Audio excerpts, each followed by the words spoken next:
Yeah, I'm getting hyped up quite a bit by everybody. And I think is the coolest guy who ever lived, and he knows it. You feel free to razz me too. Okay. You can make fun of me. Yeah. I worked for this for about 4 years. But we won't get into that here. Uncommon Creative, the Film Pack Podcast.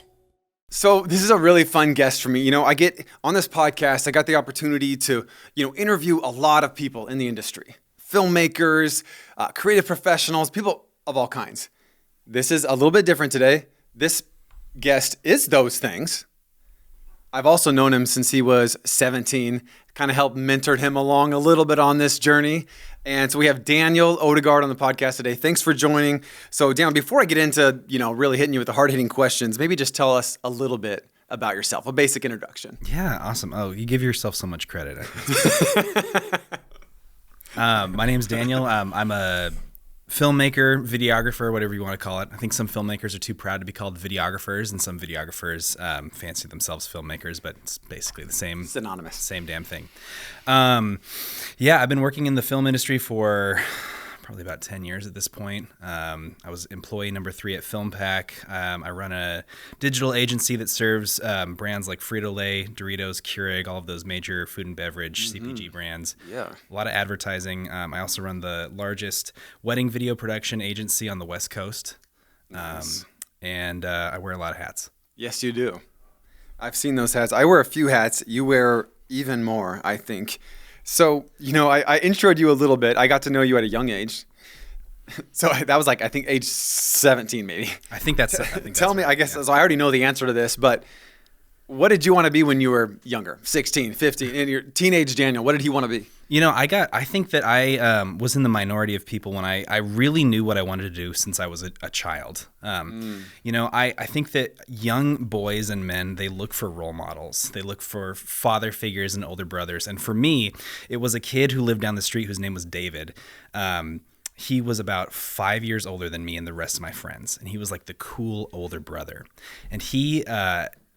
in probably about 2003 had one of those DV tape digital video cameras, and we would just run around the neighborhood making stupid videos of us lightsaber fighting or riding longboards and just kind of goofing around. And then at the end of each week he would edit them into this little compilation video. Awesome. We would sit and watch them, and being an 8-year-old boy, you worship somebody who's 14. They're like an adult to you. They're just I thought he was the coolest guy ever, and I was so inspired. And so I was just always asking him questions about videography. And then I remember 1 year for my birthday, my parents bought me a flip video camera. Yes. Remember those? Yes, I do. Before the iPhone was the ultimate digital video camera. So I started running around with one of those, and I just knew that's what I wanted to do with my life. So your neighbor friend kind of helps introduce, that was kind of your first exposure. Now, what was your first experience actually filming, directing, creating things? I think that sometime around the time I was 17, I was having to make some pretty serious life decisions with college and just sort of, what do I want to do for a career? So, at that point, I just kind of started. I picked up a Canon T2i, and I just started hustling. I just started telling friends hey, I make videos. Yep. What do you got for me? I remember one of the first videos I did was a music video. I was just this super sheltered homeschool kid, very innocent. And I was at this house party where people were just getting absolutely crunk, smoking weed, blowing smoke into the camera, and I'm filming it whoa, cool, and just basically made a rap video. That was my first project. Nice. I just fell in love with editing and with every aspect of it. I think that something that's unique about being a filmmaker in kind of this day and age is you don't really choose a discipline. You're not necessarily a DP or an editor or a key grip. You're kind of this all-encompassing creative. You have access to incredible tools, and so you kind of have little touch points throughout an entire project. Yes. Yeah. So with that in mind, I've just kind of continued to have a love for all aspects of production. Yes, and I've actually felt that's what helped me as a freelancer early on, is I was able and willing to take project from concept to delivery. Totally. The concept, the scripting, the filming, the editing, the delivery, the back and forth with the client, all of it. And there's a lot of filmmakers who want to focus really hard on one thing, and they become a specialist, which is great, but there's a lot of value if you can walk a project all the way through from concept to delivery. Absolutely. So Yeah. it sounds like that's what you're saying now. Specialization is for ants. Have you heard that quote? I have not until now. Yeah. So you kind of hinted at this a little bit, but when you think back to your years in the industry, what was like one pivotal moment where things changed? Let's do it. This is a story about faking it until you make it. So at this point, I'd worked at an agency for a few years, and I was getting like pretty confident in my craft, and I wanted to go freelance. And what ended up happening was we had done a few projects for this person that we knew who worked at Frito Lay. I don't know if you don't know Frito Lay, that's like the parent company behind like Doritos, Lays, all those like kind of snack food brands. Yeah. We'd done a couple video projects for them. What ended up happening was they got this huge promotion, and I had basically just left my job. I didn't have access to all like the studio, the cinema cameras, all that stuff. I was like striking out on my own. And I get an email that basically says, hey, we're getting ready to submit an RFP, but before we do, we've noticed you guys do these really good videos. Do you do like other agency stuff? And I was like, yes. And I took out a line of credit, and I went out and I bought a new camera. And then in the parking garage of my apartment, I set up a cyc wall, Savage backdrop, shot a bunch of Frito Lay products that I bought at Walmart, and created an entire deck of like product photography, graphic design, a couple video projects. I tried to put together basically like a full pitch deck of like a full stack agency. Yes. And I'm not saying I'm like super incredibly talented, but if you watch like a couple YouTube videos, you can get like a pretty good idea for like how to light products. Yep. Basically threw that together in a day, sent it to them, and just kind of like, did a little rain dance, said a little prayer. Didn't hear back for about 2 weeks. And then I get this email back that basically goes, we just fired all of our other agencies, and we're going to make you our official AOR, agency of record. Nice. And that's the power of saying yes. When sometimes it's it's out of your wheelhouse. Yeah. It's over your capability. Now, I got myself into that many, many times. That was a big one. That's an interesting story. I think most filmmakers, freelancers, creative professionals have some version of that where they said yes when they probably should have said no. Yeah. But it was such a good learning experience and opportunity that it propelled them to the next level. Having a career in the creative industry is all smoke and mirrors. It's basically what are you capable of looking like you can do? And if you get like a yes, then figure out how to pull it off. Yeah. And I will say too, because I know your work, you do it really well. You're selling yourself short a little bit because I know you have really refined, polished work that it's really good. I have some good people behind me too. Yeah. Yeah. You know, what's funny, after that story happened, I had to go like hire people. I was like, oh my gosh, I can't do all of this myself. So I ended up hiring this really great editor. I work with a couple of graphic designers now, studio photographer. It was just trial by fire. Yeah. And I know you, and I know that you've worked really hard, right? So tell me, like, along the way, what are some sacrifices you've had to make along the way, personal or business? What are some sacrifices you've had to make to get to where you're at now? I think that at the risk of sounding like a workaholic, I have a lot of friends who are more like acquaintances now. I think that what happens is you have to be really selective about who you let into your life, or who like your circle of friends determines what your personality is like. And I know plenty of people who are content to be kind of ambitionless, and they just sort of like punch a clock, and they have their 9-to-5 office job. They like getting a couple beers on the weekend, go golfing. And you're not saying that's good or bad. That's just the route that you've been propelled towards. I think, yeah. Maybe it is bad. I don't know. Maybe it's good. We're not saying that. We're just saying that that's a reality for you. Tell me, similarly, what are some challenges that you've had to face in this career path? I think the biggest challenge that I overcame was more in my imagination than it was in reality. Have you heard that quote? Yeah. It's from Seneca. We suffer more often in imagination than in reality. Yes. So I'm going to just skip way forward because I know you're going to ask me about college. Tell me your thoughts on college. Is it worth it? If you want to light $100,000 on fire as a creative, go to college. I was enrolled in a state college. I was getting ready to do digital communication arts, which is basically what I do now. I work in advertising. Right. I work with people in communications all the time.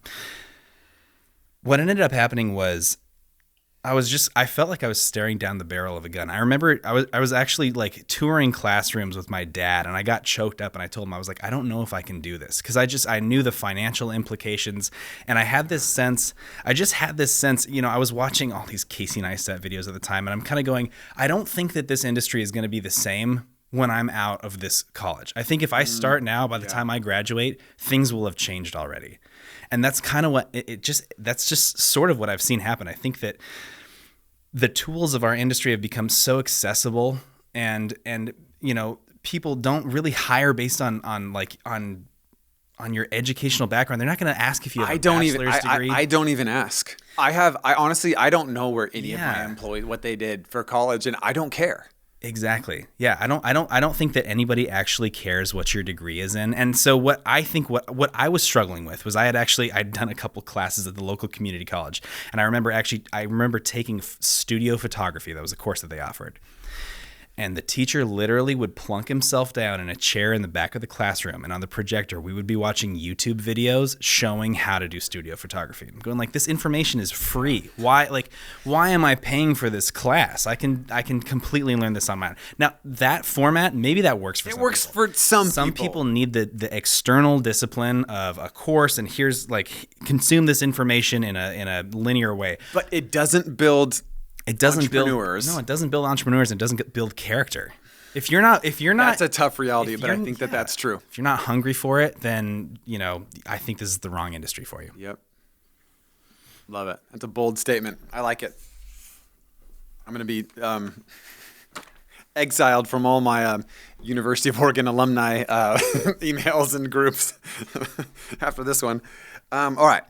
I know that you're good at a lot of things. Can you tell me something that you're bad at? I would love to hear it. Do you like Pirates of the Caribbean? I've seen them. It's been a while. Okay. So there's this scene where Johnny Depp has a compass that it doesn't have north as its true direction. It points at the thing that his heart desires most. And so every time he whips it out, he looks at it, and this little compass, the little arm is dancing. The arrow goes over to the right and then down over to the left, down, up, and it's constantly jumping all around. It's you. I have so many passions, and it's so hard to choose. And I think that the thing that I really struggle with is that clarity. It's like, what do I go all in on?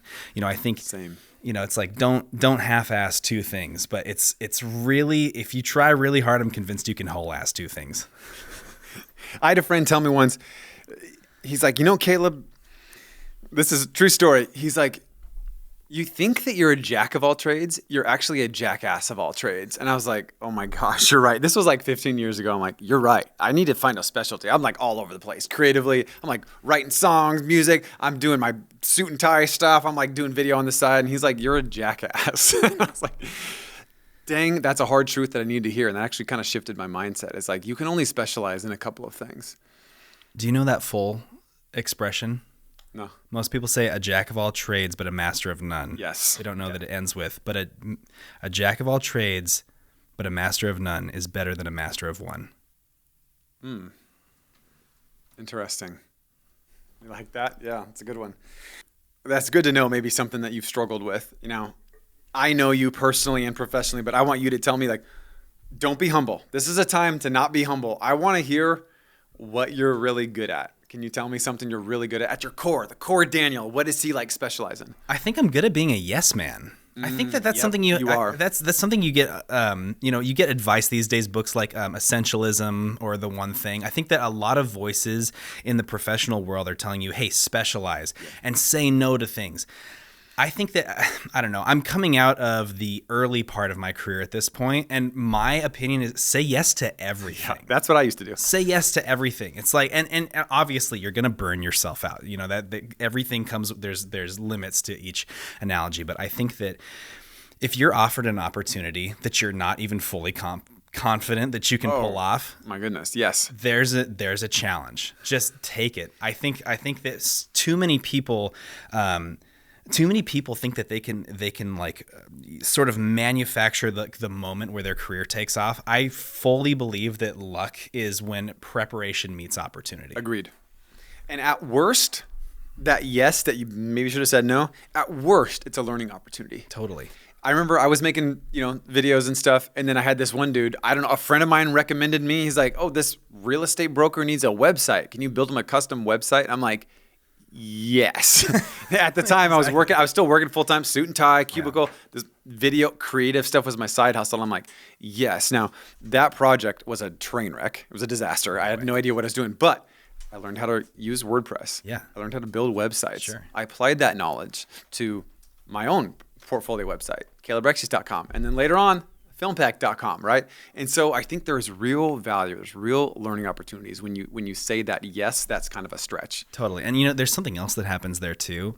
I think that you have the opportunity then to speak to other people in the creative industry on their level. Oh, like for you sure. know some foundational stuff about web design, and all of a sudden you're talking to a web design guy who maybe needs a video or something. Yep. And you're able to just like shoot the breeze with them a little bit about like, and they feel understood. Exactly. Yes. It's connections, Be good curious. camaraderie. Yep. Be Love curious. I know we have some funny stuff. We have so many funny stories, me and Daniel. One thing I think of is like, I'm going to ask you about what your biggest like fail was. Okay. I'm going to lead with one. You can give a different story. Oh boy. I hired Daniel. I had double booked weddings. For like 2 summers, I shot some weddings. And I double booked this date. I don't know what it was. August something. And I was like, Daniel, he was like, I don't know, 20 at the time probably. I was like, I need you to shoot this wedding for me.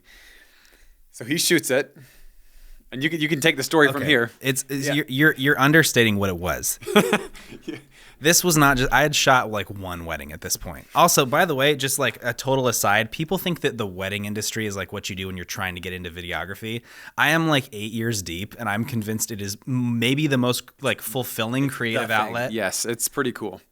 Like when you're working on advertising, it's like, oh, hey, stakeholder number 7 doesn't really like the font, so let's go ahead and like re-edit 300 lines of. It's like it can be a little heartless. Oh my gosh! If In you work weddings, on, yeah, it's like it's full they're of hearts so and excited. story, The client's like, emotion. this is so beautiful. Thank you so much. It's just like it is so rewarding. Totally different experience. So, I agree. Yeah. But I remember you filmed this wedding. This was the second wedding I ever filmed. And you didn't tell me until afterwards. Oh my gosh! That you'd finished filming. It was Train dark wreck. out. They're Yes. closing up shop. Taking away. Let me set the scene. Let's hear it. So this was a wedding at Lewis and Clark College in Portland, which if you don't know, this is like one of the most elite places you can get married. Yes. So right off the bat, I'm like, that's interesting. They're getting married there.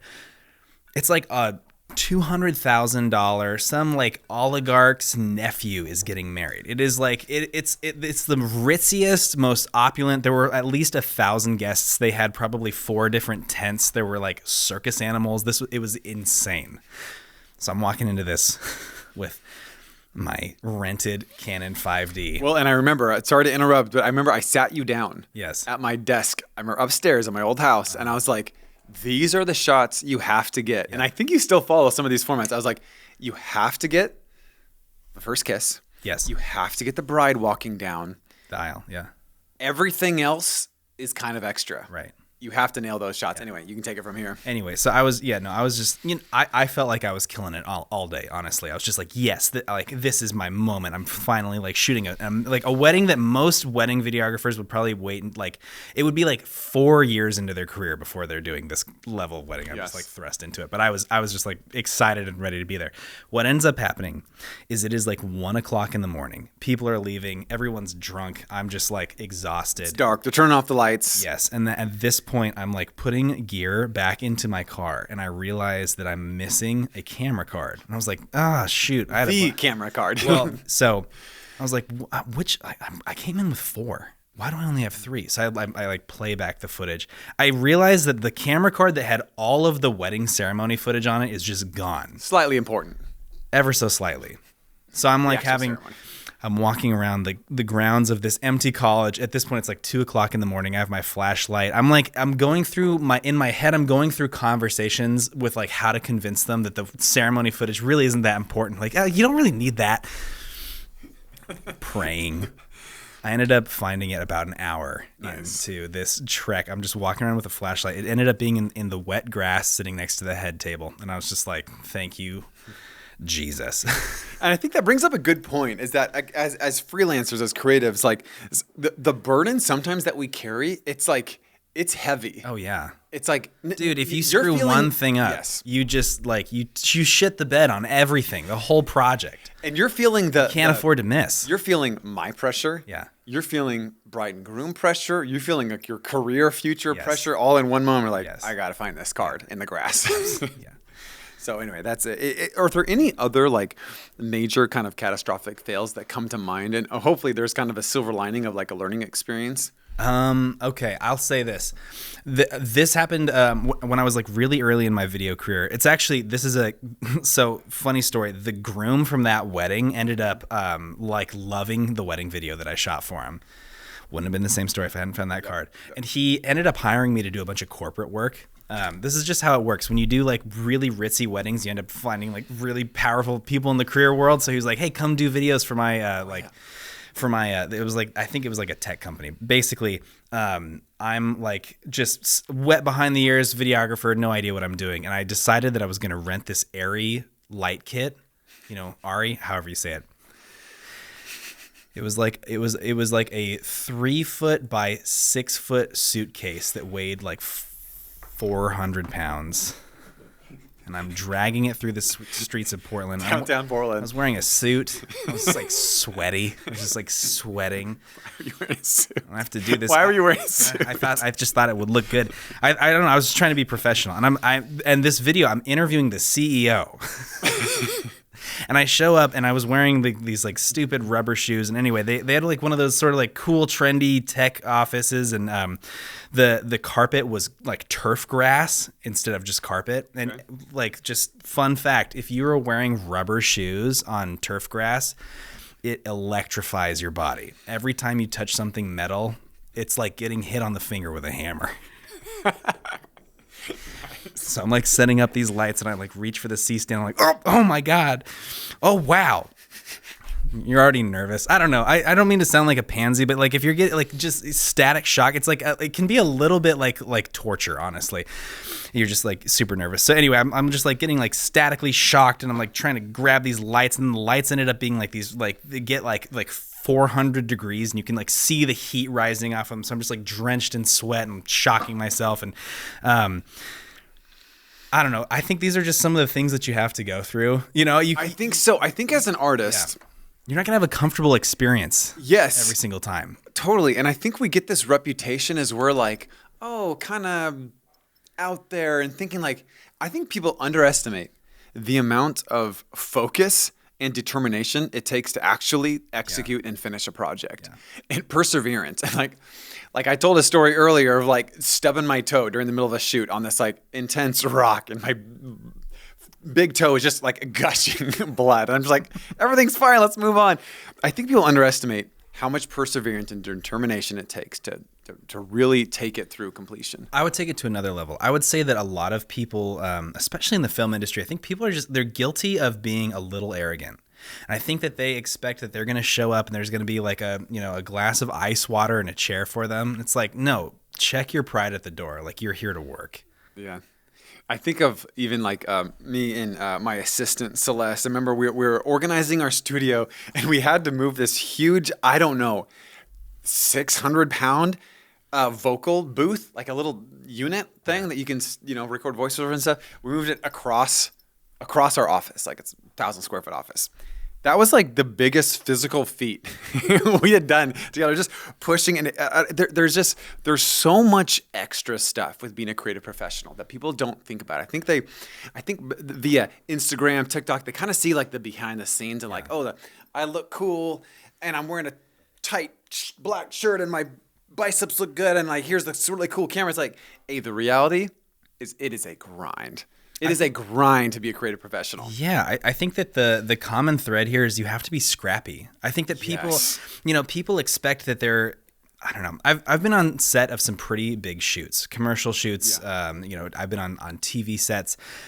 And I think that with like the old film world, which I'm sure we'll talk about, you get these personalities. There are these expectations that it's like, oh, like I'm not supposed to like have to touch a light. I'm the DP. It's like, I think that if you have any pride or any like just laziness, that's just gonna bite you in the butt. You've got to be willing to be scrappy and creative and get I don't dirty. think that mindset works as a modern day filmmaker. I don't think it does. It's dead. Yeah.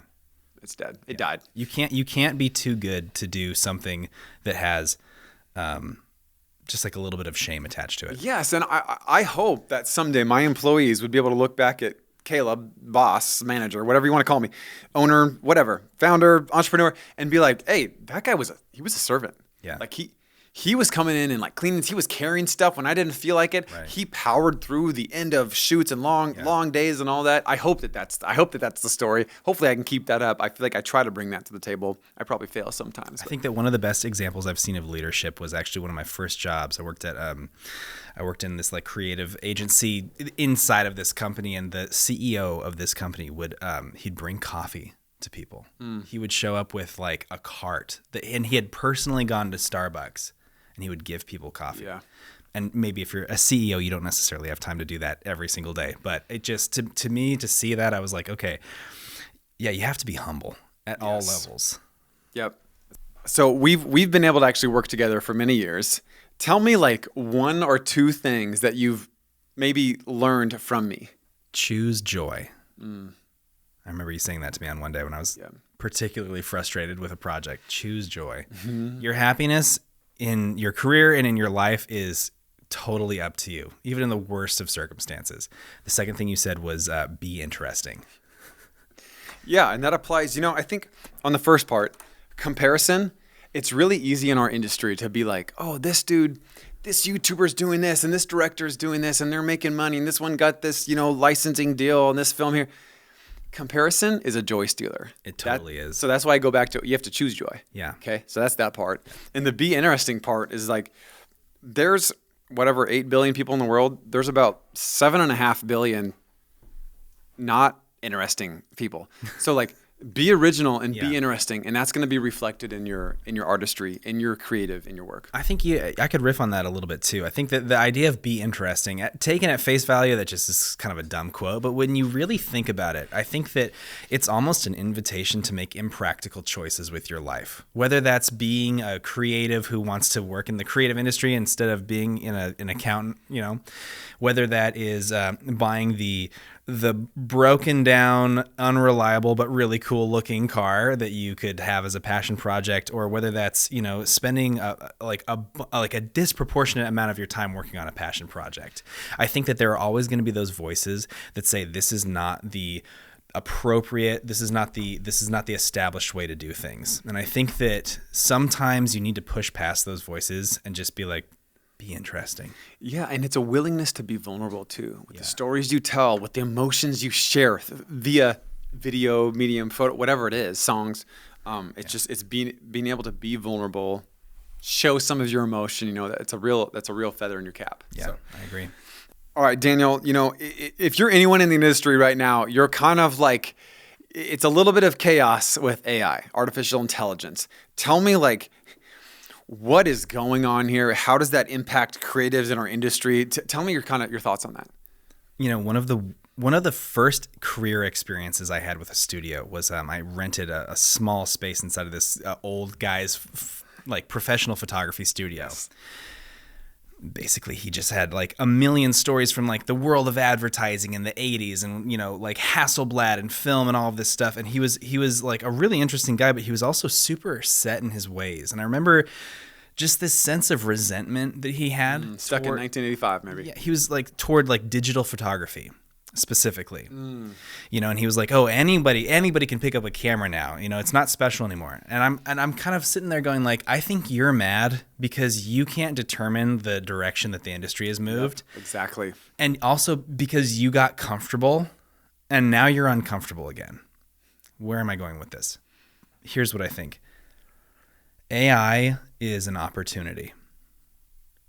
It is going to rob people of their traditional careers. Copywriters with ChatGPT, rest in peace. voiceover actors, it's coming for you. Your days are numbered. I think that truth exists in the video world as well. I think that it's a matter of time. You see what like DALL-E can do. DALL-E, however you pronounce it. Oh yeah. What is it? So it's 2023, and for free, I can type in a prompt and get a borderline photorealistic image, 1024 by 1024, that pretty much makes up whatever thing I'm describing. Yes. So that just proves it's a matter of time before 3840 by 2160 times 24 photorealistic frames are at the fingertips of anybody who has a computer. And so here's what I think.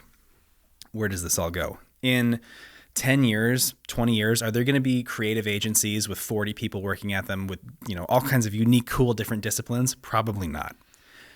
But the one common thread that will rise above is that good storytelling wins. The marketplace values good storytelling. So can the kid whose brain is full of ideas, who doesn't have access to the same tools that James Cameron has, tell a better story than James Cameron? Maybe. Time will tell. I would say this, that when I think about artificial intelligence, and I'm kind of like, I'm trying to think about how I can be opportunistic here. But when I think about the difference between human and robot, AI versus me, I think I can't be smarter. I've done the chat GPT prompts. I'm not going to be smarter, but I do have emotional awareness. Maybe they can develop that. But for now, I got that, and I can tell stories. And I think that is what is going to win. Emotional awareness, storytelling. Mm-hmm. That will be sustaining. That is enduring through all of the AI, the growth. That will be enduring. Yeah, I think there will be an AI that can be more emotional than you, but we'll see. I don't like that answer. All right, moving on. To this day, every shoot I do, I get nerves. I get pre-shoot anxiety.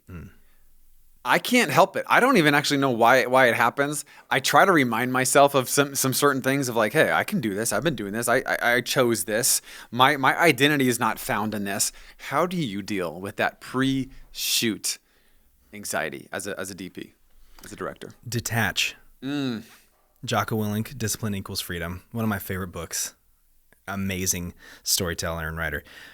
I think that creatives especially have this tendency to just become totally overwhelmed by their emotional perception of their career or their life or a project, and it can be totally derailing. And I'm not saying be dead to your emotions, but I do think that if you don't have the ability to detach from what is overwhelming you in the moment, then it is going to bankrupt your ability to tell good stories, to be a good creative. You need to take your emotions and put them in check. Yes. And so I think leading up to a shoot, I can spend a bunch of time comparing myself to other creatives or feeling inadequate, but I think that the wisest version of pre-shoot like preparation is you've done all of the work. Your camera is charged, your batteries are ready to go, you have cards, everything, you've done all of your due diligence. Beyond that, detach. And I think when you say detach, what I'm hearing is you saying you detached from, hey, my value, my identity is not found in what I accomplished today or tomorrow or this shoot or this production or this project. It's saying my value, my identity is found elsewhere. It's not in this. Is that true? A good tennis player isn't thinking about the technicalities of every move he's making. He's just playing tennis. Yeah, he's probably a little bit zoned out. I think you have to do the same thing. It's like a sport. Yeah. Yeah. So a big topic in the industry right now is, horizontal video, traditional, 16 by 9 widescreen versus the opposite, vertical, phone stuff, TikTok, Reels, all that. Yeah. Tell me, where's that going? Where's the industry going? How do we creatives respond to that? Tell me your thoughts on that.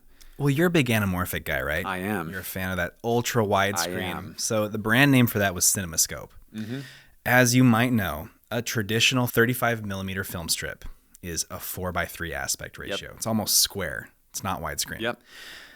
What we have seen since the beginning of the film industry is that the distribution dictates the technology. Now, what do I mean? The CinemaScope camera, the anamorphic lens, was actually invented to stretch the image and fit it squeezed onto a 4:3 aspect ratio because sitting in movie theaters, people hated looking at this square Yes. image in front of them. They're like, why can't it be wider? The distribution has moved beyond movie theaters, and now it's your iPhone. So I don't think that much has really changed in that sense. I think that people get so concerned about, that's not the way that things are supposed to be done. Filmmakers adapt. you got to adapt. Have to.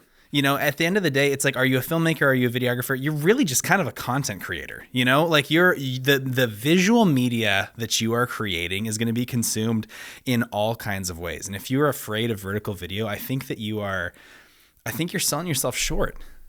You could tell great stories with vertical. Agreed. You see it every day. All right, we're going to close with my favorite segment here. Underrated, overrated, where I'm going to rapid fire a few topics, and you're just going to say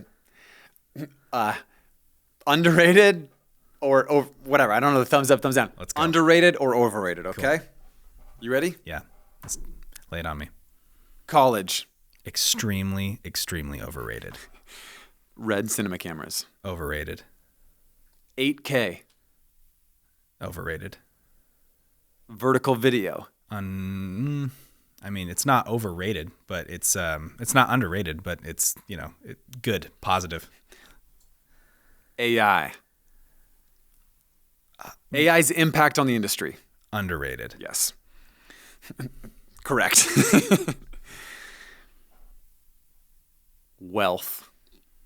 Overrated. Agreed.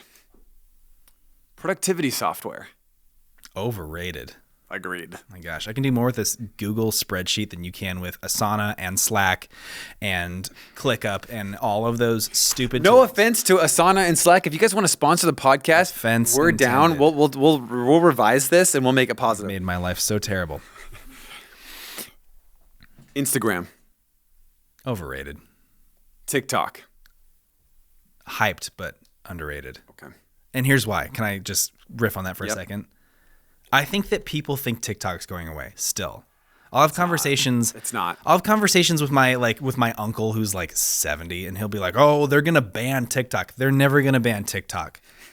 Mark Zuckerberg lays awake at night, shivering, thinking about TikTok. Yep. When I'm thinking of this conversation right now, I'm thinking of it on my TikTok On feed. TikTok, someone's probably watching this video on TikTok. That's the reality. I don't think of it on the Apple TikTok. Podcast, on a YouTube video. No. This is on TikTok. Yeah. All right, next one. UGC content. I think that's the future of advertising. So it's underrated. Extremely. Yes, I agree. Yes. Final one, and I know you have an opinion on this. Oh boy. Micro SD cards. Can we just take all of them and throw them into a Lava. volcano? Yes, that's what I was thinking too. I hate All us. right, I hey, hate those. thank you for that. Daniel, thank you for being a guest Thanks on for this having podcast. It was so fun. I've known Daniel for many years, like we said at the start. It's been super fun. We could go on for hours. We're gonna close it up now. We'll maybe have you on again.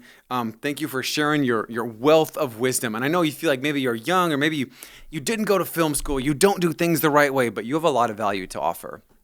And I want to say too that you've been an inspiration to me for many years. Now I know I'm maybe more of a boss man kind of guy. It seems like it's opposite, but it's in my case, you've been an inspiration, an encouragement. You've been a good hype man to me. So I thank you for that. And you're also a really good friend. And that's really cool too when you get to work with people that you really love. And so Cheers to that. Thanks for that. Cheers to that. Coffee. Coffee. It's totally coffee. Totally coffee. We'll see you guys next time. All right.